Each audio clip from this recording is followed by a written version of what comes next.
திருக்குறள் நேயர்களுக்கு அன்பு வணக்கம். திரைப்படத்துறைங்கிறது செய்திகளுக்கு என்றுமே பஞ்சமில்லாத ஒரு துறை. இன்னைக்கு திரைப்படத்துறையை பற்றி பேசுறதுக்கு ஏகப்பட்ட விஷயங்கள் இருக்கு. என்னென்ன விஷயங்கள் அப்படிங்கிறத வீடியோக்குள்ளால போய் பார்க்கலாம் வாங்க.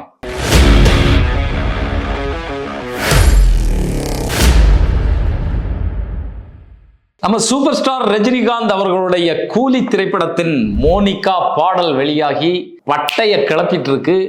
நம்மளை எல்லாம் ஆட்டம் போட வச்சிட்டு இருக்கு. மில்லியன் கணக்கில் மக்கள் அதை பார்த்து கொண்டாடிட்டு இருக்காங்க. அந்த பாடலுடைய வரிகளும் சரி, இசையும் சரி, அந்த ஆட்டமும் சரி, நம்மளையே ஆட்டம் போட வைக்கக்கூடிய ஒரு பாடலாக அந்த பாடல் இருக்கு.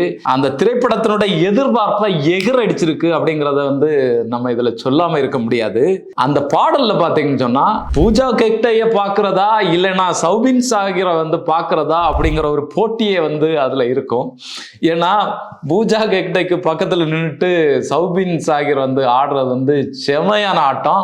அந்த உடல் மொழியும் அந்த ஆடக்கூடிய ஸ்டைல் ரொம்ப அற்புதமா இருக்கு. இதுக்கு முன்னாலே பாத்தீங்கன்னு சொன்னா நிறைய மலையாள நடிகர்களை நம்ம தமிழ் திரைப்படங்களில் வாய்ப்பு கொடுத்து நம்ம பயன்படுத்தியிருக்கோம். அவர்களுடைய பங்களிப்பை அருமையாக செஞ்சுருக்காங்க.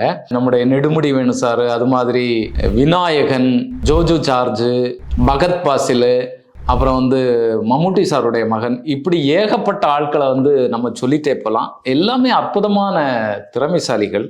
அதுவும் பார்த்தீங்கன்னா இப்போ சௌபின் சாகிற மாதிரி விநாயகன் பார்த்தீங்கன்னா ஒரு இசையமைப்பாளர், ஒரு பாடல் எழுதக்கூடியவர், அற்புதமான நடிகர். ஜோஜு ஜார்ஜை பொறுத்தளவில் ஒரு இயக்குனர், அற்புதமான நடிகர்.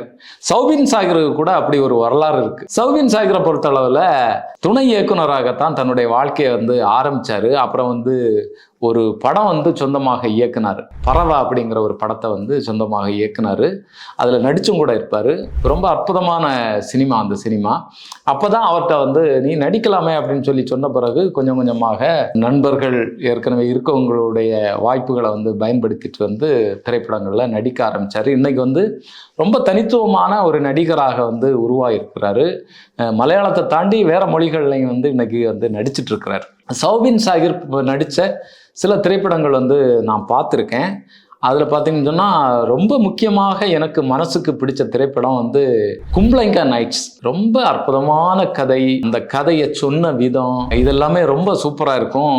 தமிழ் நடிகர் நம்முடைய ரமேஷ் திலக் கூட அதில் ஒரு கதாபாத்திரம் ஏற்று நடிச்சிருப்பாரு. பகத் பாசில் அந்த திரைப்படத்தில் ஒரு முக்கியமான கதாபாத்திரத்தில் நடிச்சிருப்பாரு. அற்புதமான கதை, ஒருத்தருடைய நடிப்பும் சிறப்பாக இருக்கும். சௌபின் சாகிர் சொல்லவே வேண்டாம், புலந்து கட்டியிருப்பாரு. அப்படிப்பட்ட ஒரு நடிகர். இந்த பாடலை பார்க்கும்போது அவர் தமிழ் திரைப்பட உலகத்தில் ஒரு பெரிய ரவுண்டு வருவார் அப்படிங்கிறது தான் என்னுடைய ஒரு இதாக இருக்கு. அதை பார்க்கும்போது சர்ச்சைகளுக்கு என்னைக்குமே பஞ்சம் இல்லாதவங்க வனிதா விஜயகுமார் அவர்கள். அவங்களுடைய தனிப்பட்ட வாழ்க்கையிலையும் சரி, அவங்களுடைய திரைப்பட வாழ்க்கையிலையும் சரி, எங்க தொட்டாலுமே சர்ச்சை அப்படிங்கிற மாதிரியான ஒரு வித்தியாசமான நபர். அவங்க பிக் பாஸ்ல வந்தாங்க, கொஞ்சம் காசு அதுல இருந்து கிடைச்சது, அதை வச்சு ஒரு திரைப்படம் எடுக்கிறதாக எல்லாம் சொன்னாங்க. இந்த வாரம் தான் மிஸ்ஸஸ் அண்ட் மிஸ்டர் திரைப்படம் வெளிவந்தது. அவங்களே இயக்கி மற்றவங்க எல்லாரும் சேர்ந்து நடிச்சு வெளிவந்த ஒரு திரைப்படம். அது ஒரு மாதிரியான திரைப்படம். அதுக்கு ஏத்த மாதிரி இசைஞானி இளையராஜா அவர்களுடைய ஒரு பாடலை அந்த திரைப்படத்துல பயன்படுத்தினாங்க. அது சர்ச்சையாச்சு. இளையராஜா அவர்கள் வழக்கம் போல கேஸ் போட்டாங்க.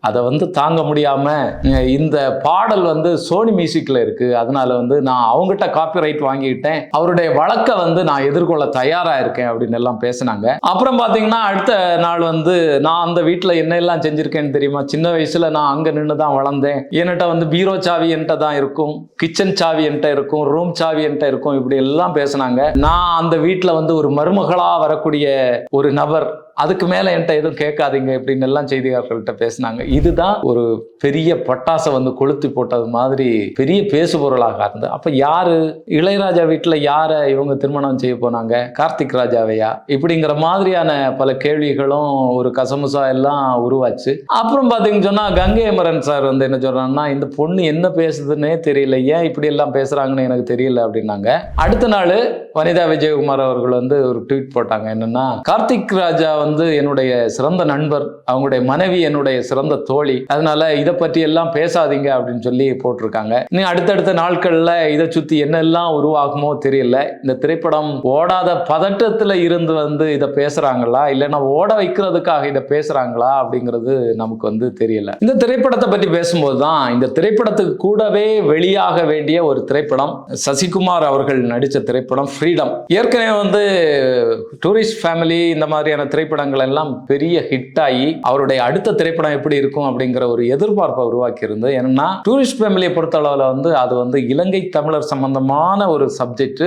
அதை ரொம்ப டீப்பா போகல, மேலோட்டமா அந்த விஷயங்களை பேசின ஒரு திரைப்படம். இது வந்து இன்னுமே டீப்பா போகக்கூடிய ஒரு திரைப்படம். இலங்கை தமிழர்களுடைய வலிய, அகதிகளுடைய பிரச்சனையை பேசக்கூடியது. குறிப்பாக வந்து 1991 வருஷம் வந்து பாரத பிரதமர் ராஜீவ்காந்தி அவர்கள் வந்து படுகொலை செய்யப்பட்ட போது அந்த ராமேஸ்வரம் முகாம்கள்ல இருந்த பல இலங்கை தமிழர்களை வந்து விசாரணைங்கிற பேர்ல கூட்டிட்டு போய் 3 வருஷம் 4 வருஷம் அதுக்கு மேற்பட்ட ஆண்டுகளாக வச்சு ரொம்ப சித்திரவதை எல்லாம் பண்ணாங்கன்னு சொல்லி தகவல்கள் எல்லாம் வெளியாச்சு.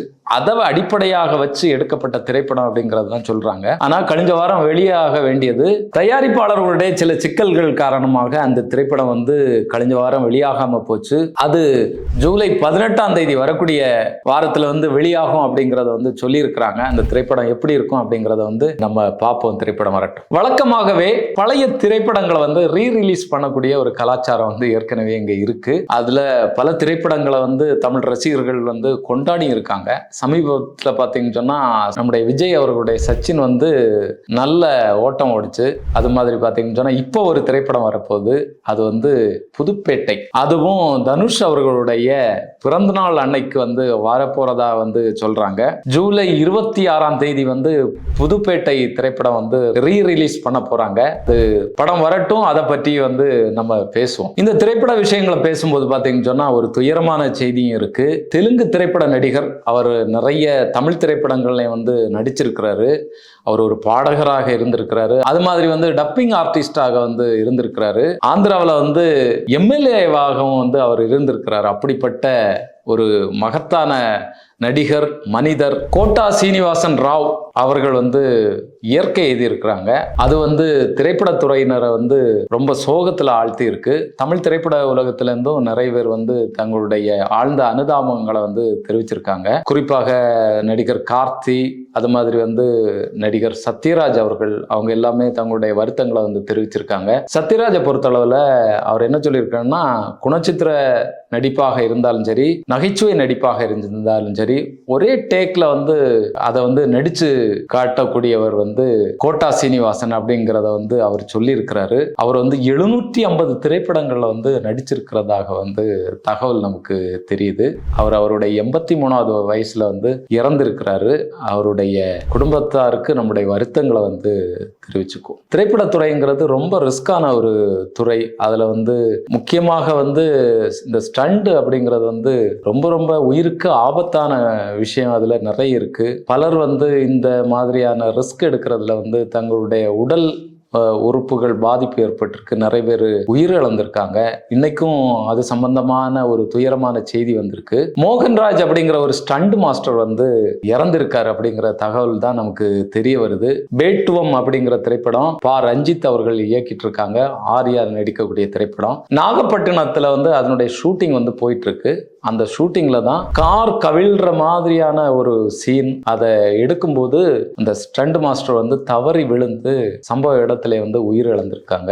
அவரை வந்து ஹாஸ்பிட்டல்ல போய் செக் பண்ணியிருக்காங்க. செக் பண்ண நேரம் வந்து அவர் ஏற்கனவே உயிர் இழந்துட்டாங்க அப்படிங்கிறத வந்து சொல்லியிருக்காங்க. சினிமாவில் வந்து ரொம்ப ரிஸ்கான ஒரு துறை பார்த்தீங்கன்னு சொன்னா இந்த ஸ்டண்ட் மாஸ்டர்களுடைய துறை. இந்த இழப்பை வந்து அந்த குடும்பம் எப்படி சகித்து கொள்ள போகுதுன்னு தெரியல. அவங்களுக்கு நம்முடைய வருத்தங்களை வந்து தெரிவிப்போம். அதே நேரத்தில் வந்து மிக மிக கவனமாக வந்து இந்த ஸ்டண்ட் காட்சிகளை கையாளணும், பாதுகாப்பு விஷயங்களை பார்க்கணும் அப்படிங்கறத வந்து நம்முடைய திரைக்குறள் சேனல் வழியாகவும் நம்ம வந்து இயக்குநர்களுக்கு வந்து நம்ம சொல்லிக்குவோம். இந்த துயரமான விஷயங்கள் பேசிட்டு இருக்கும்போது ஒரு மகிழ்ச்சியான செய்தி என்னன்னா, இன்னைக்கு வந்து திரைப்படங்கள்ல வந்து நகைச்சுவைங்கிறது மிகப்பெரிய பஞ்சமாக வந்து இருக்கு. நம்மள பலரும் வந்து நம்முடைய வடிவேல் சாருடைய நகைச்சுவைகளை தான் வந்து திரும்ப திரும்ப வந்து யூடியூப்லையும் வேற இதுகள்லையும் வந்து நம்ம பார்த்துட்டு இருக்கோம்.